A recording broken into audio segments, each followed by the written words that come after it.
Bonjour, c'est David Hill de New York Habitat. Aujourd'hui, je vous emmène en promenade le long de Broadway, l'une des avenues les plus célèbres de New York City. Broadway s'étend en diagonale à travers Manhattan de la pointe sud nommée Bowling Green jusqu'au nord de l'île, se prolongeant même dans le Bronx. En croisant les rues et les avenues de Manhattan, elle crée de nombreux espaces publics. Comme vous pouvez imaginer, il y a énormément de choses à voir sur cette fameuse avenue qui traverse une ville comme New York, du sud au nord.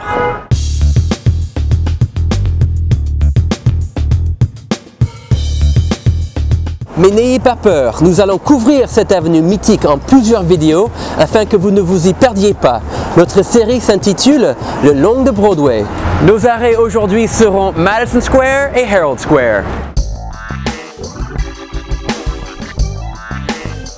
Broadway est la plus ancienne rue de la ville. C'était à l'origine une piste utilisée par les Indiens d'Amérique qui vivaient dans cette zone. Les colons néerlandais l'ont par la suite utilisée pour aller chasser dans les forêts du Nord.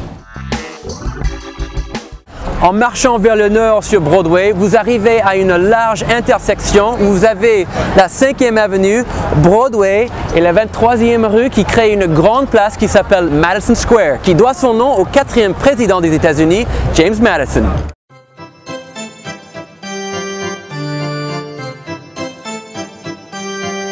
C'était ici à Madison Square en 1842 où les premières parties de baseball amateur ont joué.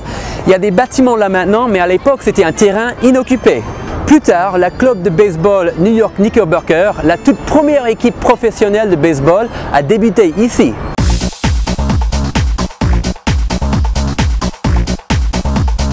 Un des plus beaux buildings ici à Madison Square, c'est le Fuller Building qui se trouve juste derrière moi. Il a été construit en 1902 et à l'époque, c'était le building le plus haut jamais construit à New York. Il a été rapidement renommé Flatiron Building en raison de sa forme triangulaire qui ressemble à un fer à repasser et a donné le nom de Flatiron District à cette zone.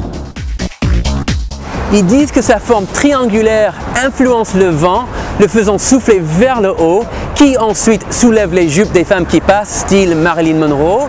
En tout cas, il paraît que les hommes viennent là pour profiter de la vue.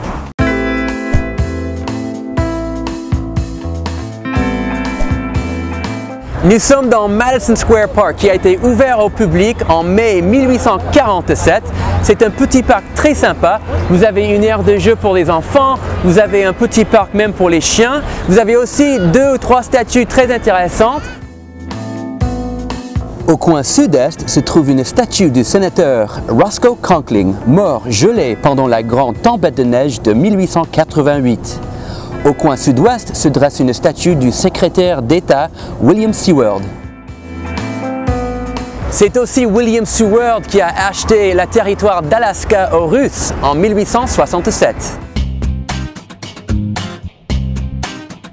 Et quand vous êtes dans le parc, il faut absolument faire un arrêt au Shake Shack qui sert des hamburgers, des hot dogs, des milkshakes bien entendu. Vous pouvez même acheter un verre de vin.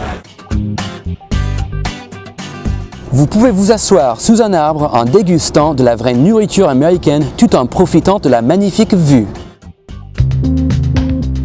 Broadway traverse plusieurs quartiers situés autour de Madison Square, tels que Chelsea, Murray Hill, Midtown East et Midtown West.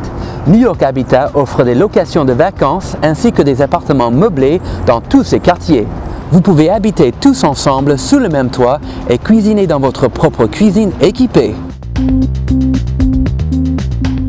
Après notre visite de Madison Square, continuons notre promenade le long de Broadway, direction Herald Square à Midtown.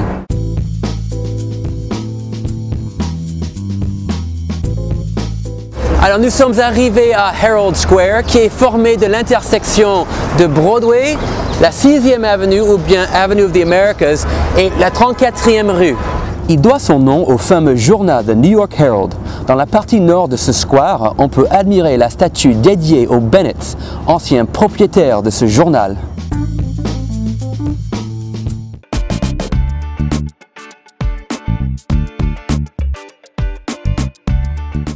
Comme en opposition à la forme triangulaire du Flatiron Building, on trouve à cette intersection un petit parc qui est juste derrière moi, qui est à la forme elle aussi triangulaire, qui s'appelle Greeley Square.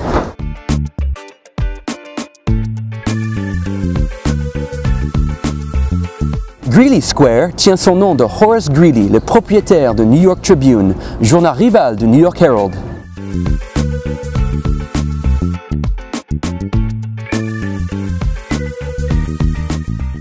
Si vous aimez le shopping, Herald Square, c'est le lieu pour vous. Il y a des boutiques partout, y compris un énorme magasin qui s'appelle Macy's, qui est juste en face et qui occupe un pâté de maisons entier, de Broadway à la 7e avenue. Ils vendent de tout, les vêtements pour hommes, femmes, enfants, les meubles, les bagages. Si vous cherchez quelque chose, vous allez probablement le trouver à Macy's.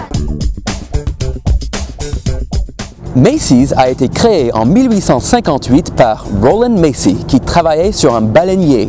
L'étoile rouge qu'il avait tatouée sur la main est devenue le logo de ce magasin. Eh bien, j'espère que vous avez apprécié cette petite vidéo le long de Broadway à Madison Square et Herald Square. Et bien sûr, il y a de nombreux lieux qui valent la peine d'être visités. Si vous connaissez des choses à ne pas manquer, laissez un commentaire dans la section commentaires située juste en dessous. Et si vous envisagez un voyage à New York, oubliez l'hôtel et optez pour la location de vacances en passant par New York Habitat. Allez sur notre site internet au www.nyhabitat.com et en quelques clics, vous vivrez une inoubliable expérience.